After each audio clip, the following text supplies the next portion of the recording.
Welcome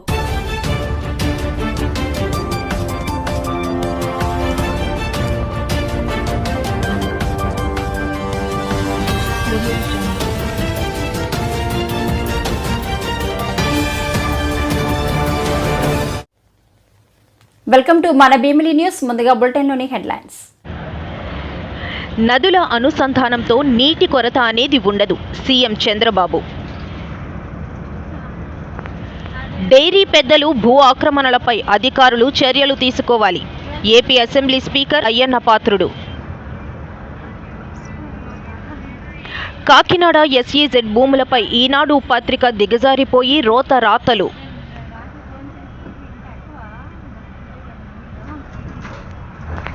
Kakinada port నుంచి బియ్యం తీసుకువెళుతున్న Stella నౌకను అణువణువు తనిఖీ చేశాము, మంత్రి.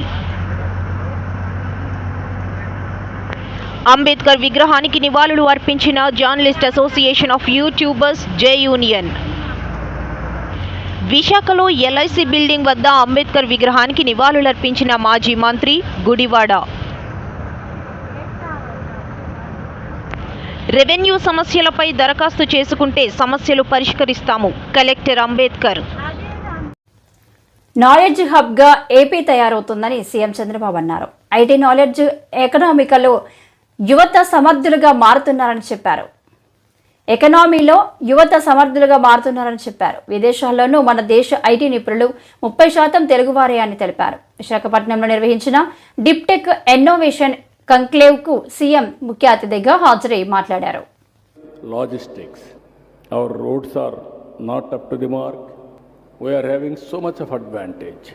We are having nearly 1000 kilometers sea coast, that too on east coast. Future is for sea cargo, that is where we are working. One is ports, airports, roads, and also inland waterways, and logistics, how to change. As on today, India logistics cost is 14%, whereas global logistics cost is 8%.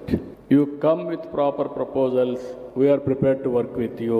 How to reduce the cost of logistics cost. Just now one presentation, they brought it. Potholes real time, how to measure, how to calculate, and how to take action, all these things. This is the area we want to go in a big way. Then ultimately, energy and fuel. I am talking about energy and fuel. Even one Mr. Murali has rightly mentioned, I brought power sector reforms in 1998. First time in the country, power sector reforms introduced by Andhra Pradesh government.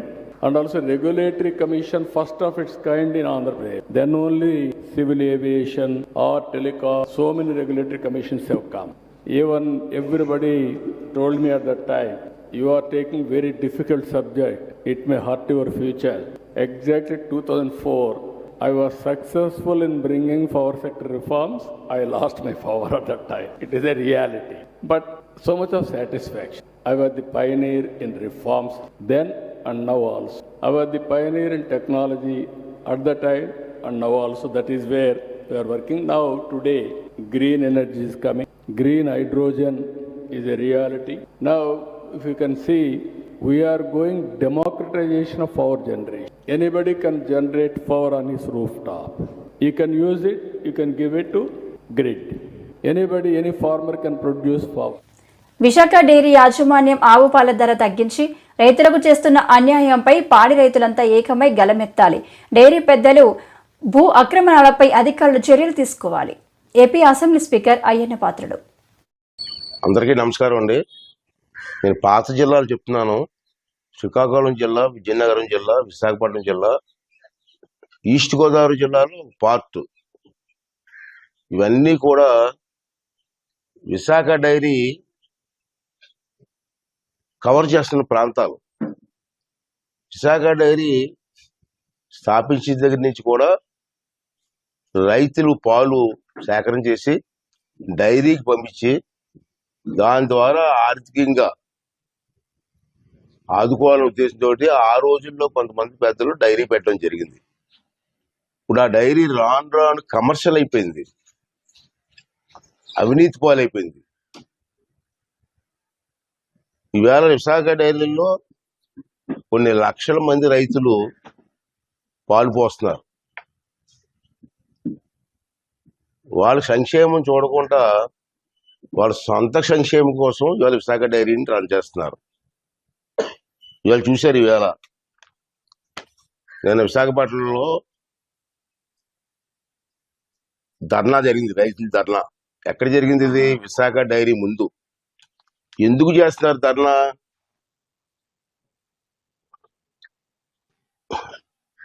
Sudden గా Visakha dairy ఒక నిర్ణయం తీసుకుంది. ఆవు పాలు అమ్ముతారు రైతులు.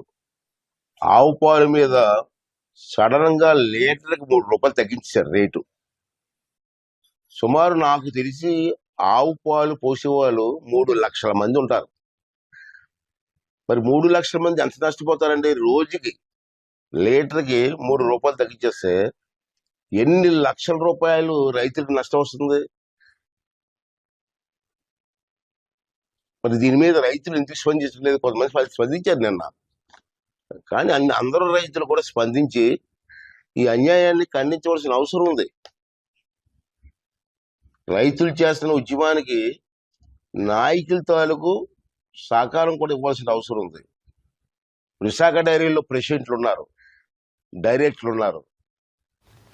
Kakinada SEZ భూములపై ఈనాడు పత్రిక దిగజారిపోయి రాతలు రాసిందని మాజీ మంత్రి కురసాల కన్నబాబు విమర్శించారు. బెదిరించి తీసుకున్నారని అంటున్నారు. బెదిరించి తీసుకుంటే మొత్తం తీసేసుకోవాలిగా. 41% తీసుకుని మిగతా ఇవాళకి యాజమాన్య హక్కులు ఎవరి చేతిలో ఉన్నాయి? కేవీ రావు గారి చేతిలోనే కదా.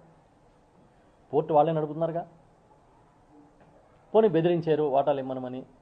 కేంద్రంలో బీజేపీ ప్రభుత్వం ఉందిగా. మీరు ఎందుకు కంప్లైంట్ చేయలేదు ఆ రోజు? దీన్ని కొంచెం లోతుకి వెళ్దాం. 1999లో చంద్రబాబు నాయుడు గారు ముఖ్యమంత్రిగా ఉన్నప్పుడు 97 ఆ ప్రాంతం నుంచి ఇక్కడ కాకినాడలో ఒక పోర్టు కట్టాలి అని చెప్పి ADB నుంచి, ఏషియన్ డెవలప్మెంట్ బ్యాంక్ నుంచి అప్పు తెచ్చి సుమారు 380-90 కోట్ల రూపాయలు ఒక పోర్టు కట్టారు.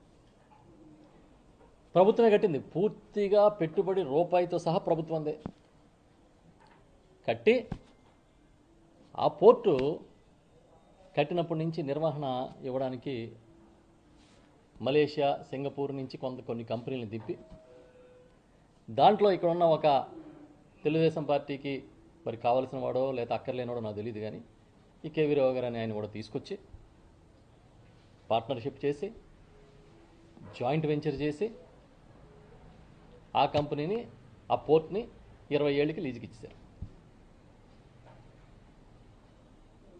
ఎవడైనా, ఏ రాష్ట్ర ప్రభుత్వం అయినా పోర్టుని ఎందుకు నిర్వహించలేదు? పక్కనున్న యాంకరేజ్ పోర్టుని అయితే రాష్ట్ర ప్రభుత్వం నిర్వహిస్తుందంట. ఈ డీప్ వాటర్ పోర్టుని మాత్రం నిర్వహించలేదంట. అది ప్రైవేటు వాళ్ళు మాత్రం నిర్వహించగలుగుతారంట. అది కూడా అంతకుముందు పోర్టుల నిర్వహణలో ఏ అనుభవం లేని వ్యక్తి నిర్వహించగలుగుతారంట. అంతకుముందు నాకు తెలిసి కేవీ రావు గారు అని ఆయన సినిమా రంగంలో ఉన్నాడు. ఆయన నిర్వహించగలుగుతారు ఈ పోర్టుని. కాకినాడ పోర్టు నుంచి బియ్యం తీసుకువెళ్తున్న స్టెల్లా నౌకను అణువణువు తనిఖీ చేశామని మంత్రి నాదెండ్ల మనోహర్ పేర్కొన్నారు. గురువారం ఆయన ఇక్కడ మీడియాతో మాట్లాడారు. ఈ ఏడాది జూన్లో నిర్వహించిన తనిఖీల తర్వాతే కాకినాడ పోర్టు కేంద్రంగా జరుగుతున్న బియ్యం అక్రమ రవాణాపై స్పష్టత వచ్చింది. ఒక మాఫియాని, ఒక ఆర్గనైజ్డ్ నెట్వర్క్ని బదలుగొట్టాలని మొన్న క్యాబినెట్లో కూడా గౌరవ ముఖ్యమంత్రి గారి అధ్యక్షతన దానిపైన డిస్కస్ చేయడం జరిగింది. ఈరోజు గౌరవ ముఖ్యమంత్రి గారు రాష్ట్ర ప్రభుత్వం తరఫున కాకినాడలో జరిగిన సంఘటనలు, ఈ రాష్ట్రంలో జరుగుతున్న పీడీఎస్ కేసులపైన, పీడీఎస్ స్మగ్లింగ్ పైన మేము నమోదు చేసిన కేసులు, వీటిపైన సమగ్రంగా విచారణ జరగాలనే ఉద్దేశంతో సిబిసిఐడి ఎంక్వైరీని గౌరవ ముఖ్యమంత్రి గారు ఆదేశించారు. ఇది ఖచ్చితంగా మనందరం కూడా హర్షించాల్సిన విషయం. పారదర్శకంగా, నిజాయితీగా పరిపాలన ఒక మార్పు ఉంది అని చూపించడానికి కోసం మేము అహర్నిశలు చేస్తున్న కృషిలో భాగంగా ఇంకా సమాచారం బయటికి రావాల్సిన సందర్భం వచ్చింది కాబట్టి తప్పకుండా ఈ సిబిసిఐడి ఎంక్వైరీ దోహదపడుతుందని మా పౌర సరఫరా శాఖ నుంచి మేము మనస్ఫూర్తిగా ముఖ్యమంత్రి గారికి, గౌరవ ఉప ముఖ్యమంత్రి గారికి ధన్యవాదాలు తెలుపుకుంటున్నాం. ఖచ్చితంగా మా డిపార్ట్మెంట్ నుంచి మేము సహకరిస్తాం. మా దగ్గర ఉన్న సమాచారం ఇప్పుడు వరకు కూటమి ప్రభుత్వం ఏర్పడిన తర్వాత రాష్ట్ర వ్యాప్తంగా జరిగిన దాడుల్లో 1066 కేసులు నమోదు చేశాం. 1066 కేసుల్లో 62,000 మెట్రిక్ టన్నులు బియ్యం మేము సీజ్ చేయడం జరిగింది. దాని మార్కెట్ విలువ 240 కోట్ల రూపాయలు. అయినా వీళ్ళు చేస్తున్న అరాచకంలో అది చాలా చిన్న శాతం అని మేము భావిస్తున్నాం. ఒక కాకినాడ పోర్టు నుంచే గత 3 సంవత్సరాల్లో 1,31,00,000 మెట్రిక్ టన్నుల బియ్యం ఎగుమతి జరిగిందంటే మీ అందరికీ తెలిసిన విషయం. అక్కడ ప్రధానంగా కేంద్రీకృతమై అదొక స్మగ్లింగ్ డన్ గా ఏర్పాటు చేసుకుని రాష్ట్రానికి, ప్రజలకి నష్టం కలిగించే విధంగా వాళ్ళు పరిపాలించిన విధానం మీ అందరికీ కూడా ఈ పాటికే మీకు తెలిసింది. భారత రాజ్యాంగ నిర్మాత జర్నలిస్టు బాబాసాహెబ్ అంబేద్కర్ వర్ధంతిని పురస్కరించుకుని ఈ రోజు రాష్ట్ర వ్యాప్తంగా ఘన నివాళులర్పించిన జర్నలిస్ట్ అసోసియేషన్ ఆఫ్ యూట్యూబ్స్ జై యూనియన్. రాష్ట్ర వ్యాప్తంగా అన్ని జిల్లాలలో యూట్యూబ్ జర్నలిస్టులు విస్తరించిన నేపథ్యంలో రాజ్యాంగ నిర్మాత స్వేచ్ఛ, సమానత్వం, సౌభ్రాతృత్వం, లౌకికవాదం, భావ వ్యక్తీకరణ, సంపూర్ణ హక్కులు రాజ్యాంగం ద్వారా కల్పించిన బాబాసాహెబ్ అంబేద్కర్ విగ్రహాలు ఉన్న అన్ని జిల్లా కేంద్రాలలో యూట్యూబ్ జర్నలిస్టులు ఘన నివాళులు అర్పిస్తూ జై భీమ్, రాజ్యాంగ సృష్టికర్త అమర్ రహే అంటూ నినాదాలు చేశారు. ఈ కార్యక్రమంలో జర్నలిస్ట్ అసోసియేషన్ ఆఫ్ యూట్యూబర్స్ రాష్ట్ర వ్యవస్థాపక ప్రధాన కార్యదర్శి సంజయ్ రెడ్డి మాట్లాడుతూ రాజ్యాంగం ద్వారా 4th పిల్లర్గా హక్కును కల్పించిన జర్నలిజానికి మాయని మచ్చగా కొందరు ఫేక్ జర్నలిస్టులుగా చెలామణి అవుతూ జర్నలిజానికి తీరని లోటుగా వ్యవహరిస్తున్నారని ఆవేదన వ్యక్తం చేశారు. ప్రభుత్వ, రాజకీయ, అధికార యంత్రాంగంతో పాటు ప్రింట్ మీడియా, ఎలక్ట్రానిక్ మీడియా యూనియన్ల ద్వారా ఫేక్ జర్నలిస్టులుగా చెలామణి అవుతూ సమాజంలో తిరుగుతున్న చీడ పురుగులను ఏరేయాలని అన్నారు. మా జర్నలిస్ట్ అసోసియేషన్ ఆఫ్ యూట్యూబర్స్ జై సంఘం రాష్ట్ర వ్యాప్తంగా అన్ని కేంద్ర సమాచార పర్మిషన్లు తీసుకుని నియమ నిబంధనలతో యూట్యూబ్ ప్లాట్ఫారంగా చేసుకుని నిరంతరం వార్తా సేకరణ చేస్తూ ప్రభుత్వ పథకాలను ప్రజలకు అవగాహన కల్పిస్తూ ప్రజా సమస్యలను ప్రభుత్వ అధికారుల దృష్టికి తీసుకెళ్తూ నిరంతరం కృషి చేస్తున్నారని, కానీ ప్రభుత్వ సంక్షేమ పథకాలు మాకు అందటంలో తీవ్ర జాప్యం జరుగుతుందని వాపోయారు. ఇప్పటికే రాష్ట్ర వ్యాప్తంగా ఉన్న యూట్యూబ్ న్యూస్ ఛానల్స్ నిర్వహిస్తున్న జర్నలిస్టులతో రిజిస్టర్ చేయించుకుని ఏర్పాటైన జర్నలిస్ట్ అసోసియేషన్ ఆఫ్ యూట్యూబర్స్ జై సంఘం ఆధ్వర్యంలో సోషల్ మీడియా ద్వారా చెడు ప్రసారాలు చేస్తూ ఫేక్ జర్నలిస్టులుగా చెలామణి అవుతున్న వారిని ఏరి పారేసే దిశగా అడుగులు వేస్తూ ప్రభుత్వ, రాజకీయ అధికారుల దృష్టికి వర్కింగ్ జర్నలిస్టులకు సంక్షేమం కల్పించాలని పలు వినతి పత్రాలు అందజేయడం జరిగిందని తెలిపారు. సృష్టికర్త డాక్టర్ బిఆర్ అంబేద్కర్ గారి వర్ధంతిని పురస్కరించుకొని ఆంధ్ర రాష్ట్రం అంతటా జర్నలిస్ట్ అసోసియేషన్ ఆఫ్ యూట్యూబర్స్ ఆధ్వర్యంలో యూట్యూబ్ న్యూస్ ఛానల్ నిర్వహిస్తున్న వర్కింగ్ జర్నలిస్టులు అందరూ కూడా ఈరోజు ఘన నివాళులు అర్పించడం జరిగింది. ఈ శుభ సందర్భంగా ప్రభుత్వానికి, ప్రజలకు మధ్య వారధిగా ఉంటున్న 4th పిల్లర్గా రాజ్యాంగమే మనకు సర్వ హక్కులు కల్పించినటువంటి డాక్టర్ బిఆర్ అంబేద్కర్ గారిని ఒకసారి అందరూ స్మరించుకుంటూ ఆయన 4th పిల్లర్ అయినటువంటి మీడియాకు ఇచ్చిన స్వాతంత్ర్యాన్ని, మన హక్కులను ఒకసారి గుర్తు చేసుకుందాం అనేదే ఈ ప్రెస్ మీట్ యొక్క ముఖ్య ఉద్దేశం. అయితే ఈ రోజుల్లో మీడియా ముసుగులో ఉంటూ చాలామంది జర్నలిజం పేరిట అనేక దుశ్చర్య కార్యకలాపాలు చేస్తూ జర్నలిజం యొక్క పేరుని చెడగొట్టే ప్రయత్నం అనేది చేస్తున్నారు. ఇది రాష్ట్ర వ్యాప్తంగా అందరూ చూస్తున్నారు. ఎన్నో అధికారికంగా అధికారులు కానీ, న్యాయ వ్యవస్థ కానీ, పోలీసు వ్యవస్థ కానీ ఇన్ని మొట్టికాయలు వేస్తున్నా సరే ఇది తగ్గుముఖం పట్టడం లేదు. హైకోర్టు కూడా తీర్పిచ్చిందని ఈ రోజుల్లో social media, print media, electronic మీడియాలో వివిధ రకాల న్యూస్లు అన్నీ కూడా ఎటువంటి ఆధారాలు లేకుండా చక్కెర్లు పడుతున్నాయి. ఇవన్నీ నిరాధారాలు, కానీ వాస్తవం అయితే అందులో లేకపోలేదు. చాలామంది ఫేక్ జర్నలిస్టులుగా చలామణి అవుతూ జర్నలిజం యొక్క విలువల్ని తగ్గించే విధంగా చాలా ముందుకు వెళ్తున్నారు.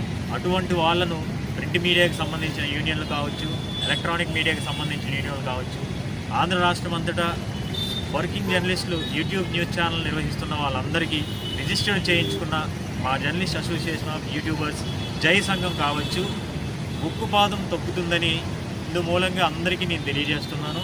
అటువంటి వారు ఎవరున్నా సరే వాళ్ళందరినీ మేము బహిర్ముఖంగా రాజకీయ నాయకులకు పోలీస్ అధికారులకు కూడా తెలియజేసే విధంగా ముందడుగు వేస్తాము. దయచేసి జర్నలిజం పేరు చెప్పుకొని ఇతరాత్ర పనులను చేస్తూ ఫోర్త్ పిల్లర్కు ఉన్నటువంటి విలువల్ని తగ్గించవచ్చు. అస్సలు తగ్గించే ప్రయత్నం ఎవరు కూడా చేయకండి. మనకంటూ రాజ్యాంగంలో అత్యంత ముఖ్యమైన స్థానాన్ని కల్పిస్తూ ఫోర్త్ పిల్లర్గా మనకి గౌరవం అనేది ఇవ్వడం జరిగింది. అటువంటి జర్నలిస్టులు అందరూ కూడా ఎవరైతే తన కలంతో కానీ తన గలంతో కానీ ప్రజల కష్టసుఖాలను ప్రభుత్వ రాజకీయ అధికారుల దృష్టికి తీసుకువెళ్తూ ప్రభుత్వ సంక్షేమ పథకాలు వైఫల్యాలు రాజకీయ అధికారుల కార్యకలాపాలు ప్రజలకు చేసే ప్రతి కార్యక్రమాన్ని కూడా అందరికీ తెలియజేసే వారధిగా ఉన్న వాళ్ళే వర్కింగ్ జర్నలిస్టులు. అటువంటి వాళ్లకు ప్రభుత్వం తరపున రాజకీయ నాయకుల తరపున అధికారుల తరపున గౌరవ మర్యాదలు కావలసిన సంక్షేమాలు వర్కింగ్ జర్నలిస్టులు అందరికీ కూడా నిర్ణీత సమయంలో అర్హులైన వాళ్ళందరికీ కూడా అందే విధంగా ప్రభుత్వం చేపట్టాలని ఈ సమావేశంలో ప్రతి అధికారులకు రాజకీయ నాయకులకు గౌరవ చంద్రబాబు నాయుడు గారికి అంబేద్కర్ వర్ధంతిని పురస్కరించుకొని విశాఖలో ఎల్ఐసి బిల్డింగ్ వద్ద అంబేద్కర్ విగ్రహానికి మాజీ మంత్రి గుడివాడ అమర్నాథ్ నివాళులర్పించారు. ఈ సందర్భంగా అంబేద్కర్ సేవలను కొనియాడారు.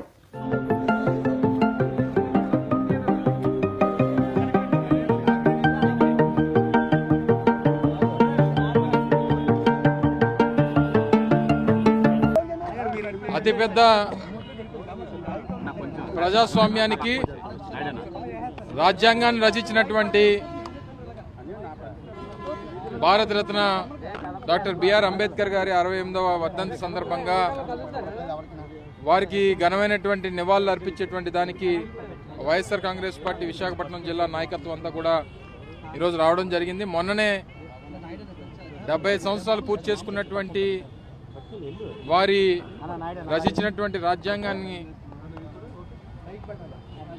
70 సంవత్సరాలు పూర్తయినటువంటి సందర్భంలో ఆ రోజు కూడా వారిని స్మరించుకునేటువంటి అవకాశం, ఇటువంటి మహానాయకుల్ని స్మరించుకునేటువంటి దానికి భావితరాలకి వారు ఈ దేశానికి చేసినటువంటి కార్యక్రమాల గురించి, ముఖ్యంగా దేశంలో ఉన్నటువంటి అనేక వర్గాలకి, బడుగు బలహీన వర్గాలకి, దేశంలో ఉన్నటువంటి అన్ని వర్గాల్ని కలపాలి, అందరూ కూడా సమానంగా ఉండాలి, అందరికీ సమానమైనటువంటి హక్కులు ఉండాలని చెప్పి ఈరోజు ప్రపంచంలోనే అతిపెద్ద జనాభా కలిగినటువంటిది, అతిపెద్ద ప్రజాస్వామ్యం కలిగినటువంటి మన భారతదేశానికి ఒక దిక్సూచిగా నిలబడినటువంటి గొప్ప నాయకుడు అంబేద్కర్ గారు. మరి తప్పకుండా వారి అడుగుజాడల్లో గతంలో మేము అధికారంలో ఉన్నప్పుడు జగన్మోహన్ రెడ్డి గారు ముఖ్యమంత్రిగా వారు రచించినటువంటి రాజ్యాంగానికి అనుగుణంగా సామాన్యులకు, ముఖ్యంగా ఎస్సీ, ఎస్టీ, బీసీ, మైనారిటీ వర్గాలకు ఏ రకమైనటువంటి సముచిత స్థానం వైఎస్ఆర్ కాంగ్రెస్ పార్టీ ప్రభుత్వంలో ఇచ్చామనేటువంటిది మీ అందరికీ తెలుసు. అప్పుడు పరిస్థితులు, ఇప్పుడు పరిస్థితులు మీరంతా కూడా బేరీజ్ వేసుకుంటే ఈరోజు అసలు అంబేద్కర్ గారి రాజ్యాంగం అసలు రాష్ట్రంలో ఉందా అనేటువంటి విధంగా ఈరోజు పరిస్థితుల్లో రాష్ట్రంలో కేవలం వారు అధికారంలోకి వచ్చినటువంటి 6 నెలల్లోనే ఈ పరిస్థితులు ఉన్నటువంటి సందర్భంలో చాలా బాధాకరమైనటువంటి విషయం. మొన్ననే చూసాం, రాజమండ్రిలో ఒక ఎస్సీ సామాజిక వర్గానికి చెందినటువంటి యువకుడిని పూర్తిగా వ్యవస్థను చేసి ఏ రకంగా వారిని ఇబ్బంది పెట్టేటువంటి పరిస్థితులు వచ్చాయో ఇవన్నీ కూడా మనం చూస్తూ ఉన్నాం. ఏ రకంగా హత్యలు, ఈరోజు దౌర్జన్యాలు, దోపిడీలు, ఆడపిల్లల మీద చేస్తున్నటువంటి రెవెన్యూ సమస్యలపై దరఖాస్తు చేసుకుంటే సమస్యలు పరిష్కరిస్తామని కలెక్టర్ అంబేద్కర్ తెలిపారు. కొండపల్లిలో రెవెన్యూ సంస్థ సదస్సుల ప్రారంభోత్సవంలో ఆయన మాట్లాడారు. ప్రారంభించిన గౌరవ ముఖ్యమంత్రి గారి ఆదేశాల ప్రకారం ఈరోజు మన జిల్లాలో ఈ కొండపల్లి మండలం గొట్ల గ్రామంలో గౌరవ మంత్రివర్యులు కొండపల్లి శ్రీనివాస్ గారి చేతుల మీదుగా ఈ కార్యక్రమాన్ని ప్రారంభిస్తున్నాము. ఈ రెవెన్యూ సదస్సులు ఈ రోజు నుండి డిసెంబర్ 6వ తారీఖు నుండి జనవరి 8వ తారీఖు వరకు 33 రోజులు ఈ కార్యక్రమాలు జరుగుతాయి. మనకి ఇప్పటి వరకు ప్రతి సోమవారం కానివ్వండి, లేకపోతే గౌరవ మంత్రివర్యుల దగ్గర కానివ్వండి, లేదా గౌరవ ఎమ్మెల్యేస్ దగ్గర కానివ్వండి, ఎవరు వెళ్ళినా సరే ఎక్కువగా మాకు వచ్చే ఇన్ఫర్మేషన్ రెవెన్యూ సంబంధించినవి. మాకు ప్రతి సోమవారం గ్రీవెన్స్ 200 గ్రీవెన్స్లు వస్తే అందులో కనీసం 140, 150 రెవెన్యూ సంబంధించిన గ్రీవెన్స్లు ఉంటాయి. రాష్ట్ర స్థాయిలో అంటే గౌరవ ముఖ్యమంత్రి గారి దగ్గరికి వెళ్ళినా, గౌరవ డిప్యూటీ సీఎం గారి దగ్గరికి వెళ్ళినా, లోకేష్ గారి దగ్గర ఎవరి దగ్గరికి వెళ్ళినా సరే రాష్ట్ర స్థాయిలో కూడా ఓన్లీ రెవెన్యూకి సంబంధించిన అంశాలే ఎక్కువగా వస్తున్నాయి. ల్యాండ్ ఎంక్రోచ్మెంట్ అవనివ్వండి, ల్యాండ్ గ్రాబింగ్ అవనివ్వండి, ఇటువంటి లేదా ల్యాండ్ డిస్ప్యూట్స్ అవనివ్వండి, బౌండరీ డిస్ప్యూట్స్ అవని, ఇటువంటి విషయాలు చాలా వరకు రెవెన్యూ విషయాలు గౌరవ ముఖ్యమంత్రి గారి దృష్టికి వెళ్ళడం వల్ల వాటన్నిటిని పరిష్కరించాలనే ఉద్దేశంతో రెవెన్యూ సదస్సుని ప్రారంభించడం జరిగింది. ఈ రెవెన్యూ సదస్సుల్లోనే మీకు ఎటువంటి ఇబ్బంది ఉన్నా సరే, మామూలుగా మనకి ముటేషన్ అది కావాలంటే మన రిజిస్ట్రేషన్ ల్యాండ్ కొనుక్కునే రిజిస్ట్రేషన్ చేసుకుని ముటేషన్ చేసుకోవాలంటే మీరు కొంత డబ్బు కట్టి సచివాలయంలో ఆన్లైన్లో అప్లై చేసుకుంటే ఆ తర్వాత మీకు వస్తుంది. ఇప్పుడు ఈ రెవెన్యూ సదస్సులు అటువంటి డబ్బులు కట్టేది కూడా గౌరవ ముఖ్యమంత్రి గారు తీశారు. ఫ్రీగా మీరు కాగితం పెట్టుకుని మీ సమస్యను పరిష్కరిస్తారు. ఆ అవకాశాన్ని కూడా మనం కలుగజేయడం జరిగింది. ఏ అవసరమైనా సరే మీ సమస్య మీకు అవసరం 2 ఉంటాయి. గ్రీవెన్సెస్ లో ఒకటి గ్రీవెన్స్, 2 సర్వీసెస్. ల్యాండ్ ఎంక్రోచ్ అయిపోయింది, అది గ్రీవెన్స్. నాకు ముటేషన్ కావాలి, లేకపోతే బర్త్ సర్టిఫికేట్ కావాలి, క్యాస్ట్ సర్టిఫికేట్ కావాలి, లేదా ఫ్యామిలీ మెంబర్ సర్టిఫికేట్ కావాలి, అరంగల్ కాపీ కావాలి, 1B కాపీ, ఇవన్నీ సర్వీసెస్ లోకి వెళ్తాయి. ఇది డబ్బులు కట్టాలి మనం, కానీ ప్రతి తీసేశారు. మీరు అప్లై చేసుకున్నా చాలా ఇక్కడే ఆన్లైన్ లో మీ ఏదైతే ఈ సచివాలయం కేంద్రం ఉన్నారో అదే ఆ కంప్యూటర్ ఇక్కడే పెట్టాము మేము, ల్యాప్టాప్ మీరు ఇక్కడ ఆన్లైన్ లో అప్లోడ్ చేస్తారు. ఆ డేట్ ఏదైతే ప్రిస్క్రైబ్ డేట్ ప్రకారం మీకు అవి అందజేయడం జరుగుతుంది. సో ఈ విధంగా అన్ని రకాలుగా కూడా అన్ని రికార్డులు కూడా మేము ఆ గ్రామంలో పెడుతున్నాం. ఇది జిల్లాలో ఉన్న 968 రెవెన్యూ విలేజెస్ లో మనం ఇది రోజు హాలిడేస్ లో తప్ప మిగతా రోజులు అన్నింటిలో కూడా ఈ కార్యక్రమాన్ని మేము చేపడుతున్నాం. పెద్ద విలేజ్ అయితే రోజంతా కూడా ఆ గ్రామంలో గ్రామోత్సవం జరిగింది.